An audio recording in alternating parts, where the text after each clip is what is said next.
Tout le monde connaît le PRP maintenant, c'est-à-dire nous ça fait 10 ans que nous utilisons le PRP avec beaucoup de satisfaction. Nous, on a évolué jusqu'au PRF actuellement qu'on vous représente. Il dope un peu la cicatrisation. Mais après on a compris, avec le développement d'une discipline nouvelle qui s'appelle la médecine régénérative, donc ça a démarré avec le PRP, avec les plaquettes. Nous avons compris que les plaquettes fabriquaient les facteurs de croissance. Alors le principe c'est quoi? C'est quand il y a un dégât quelque part dans le corps, il y a une auto-réparation interne, on ne se remet pas compte. Ça veut dire qu'il y a un traumatisme, une blessure, un saignement quelque part dans le corps, le sang circulant contient des plaquettes qui viennent et qui vont se poser dans l'endroit où ça saigne, où il y a une blessure, où il y a un traumatisme, et les facteurs de croissance qui sont contenus dans ces cellules vont réparer naturellement cette blessure. Mais le principe du PRF, c'est qu'il faut provoquer un petit traumatisme. C'est pour ça que des fois on fait mal, on pique, parce que cette piqûre donne le signal aux plaquettes de décharger leur contenu du tout. Donc il faut un petit traumatisme. D'accord ? Par exemple, nous on l'utilise en combinaison avec beaucoup d'autres techniques. C'est ça notre principe, c'est combiner les méthodes. Après un laser, après un Morpheus, après un peeling, microneedling par exemple, nous réparons avec les plaquettes pour avoir une meilleure cicatrisation, pour développer encore mieux. Donc là aujourd'hui on va parler de PRF, mais nous avons une nouveauté dont Moustapha va nous parler, c'est les exosomes, c'est-à-dire que ça ne s'arrête pas d'évoluer. C'est des vésicules qui sont contenues dans le sang et on sait maintenant les filtrer, les isoler avec des génies de la technologie pour que ces exosomes, qui contiennent aussi des facteurs de croissance, soient injectés de façon concentrée et fassent de l'effet. Donc nous on cherche dans l'esthétique un embellissement, une amélioration de la qualité de la peau, on cherche une repousse au niveau des cheveux, on cherche traiter des cicatrices, on a beaucoup d'indications post-laser, post-Morpheus, donc on traumatise mais on répare.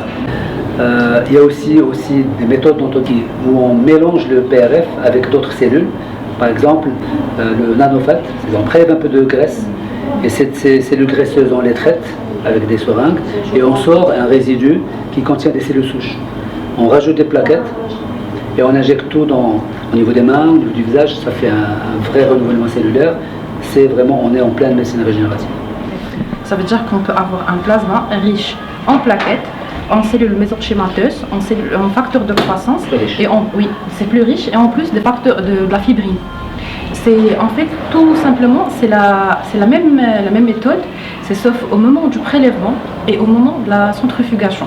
La centrifugation au niveau quand on veut préparer du PRF, c'est une centrifugation plus légère et c'est ce qui permet de conserver, on va dire, les cellules mésenchymateuses et la fibrine qui est une cellule de coagulation. En fait, c'est un process qui entre dans la réparation et dans la stimulation des tissus, réparation tissulaire et régénération tissulaire. So it's 3 sessions, 3 weeks apart, and you usually use it for the hair growth, and use it for the cellular turnover, which is skin rejuvenation.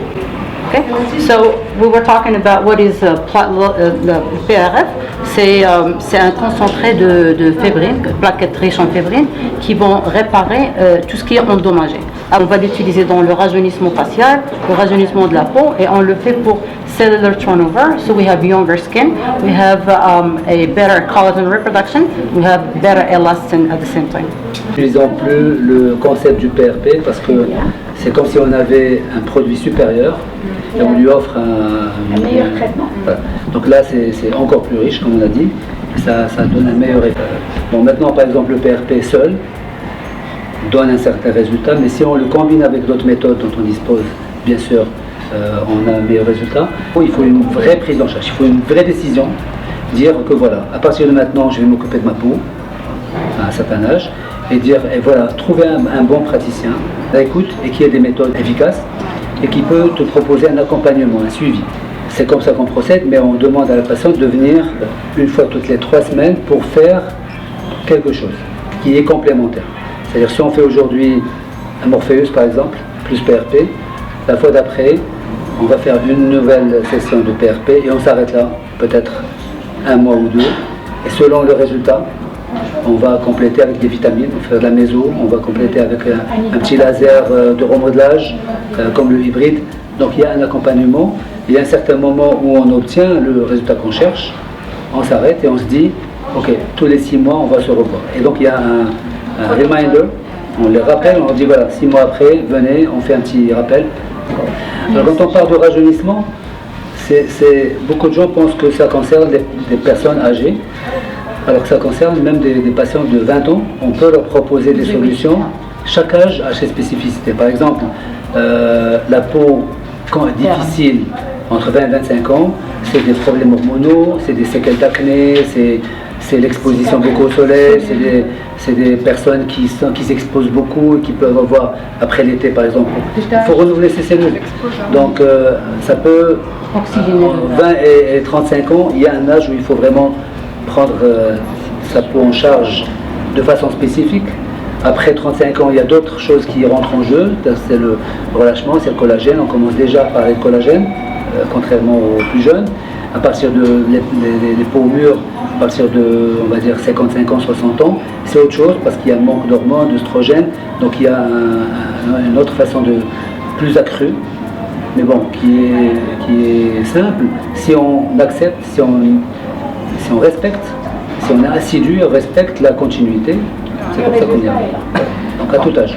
Pour la question, en fait, il y a des patients qui me demandent PRP. Alors, comment je vais répondre? Alors, le patient, je lui dis, pourquoi on n'a que le PRP alors qu'avec le PRF, tu as le PRP plus les fibrines, plus les cellules mésenchymateuses. Tu as le PRP, tu as les plasma riches en plaquettes et en plus tu as la fibrine, tu as les cellules mésenchymateuses. Donc en faisant le PRF, tu as même le traitement complet. C'est plus complet. PRF par rapport au PRP, communément on peut dire PRF c'est la nouvelle génération du PRP. C'est ça. Voilà. La différence c'est plus de facteurs de croissance. Il y a un mécanisme d'action que vous devez vraiment savoir, c'est très facile à l'expliquer. Avec cette fibrine liquide, ces facteurs de croissance, il y a un largage continu dans le temps. C'est-à-dire vous avez pendant des semaines, le corps il va larguer ces facteurs de croissance, ce qui va permettre bien sûr le rajeunissement de la peau, la repousse des cheveux, etc. et le phénomène de cicatrisation. Super, super. Merci.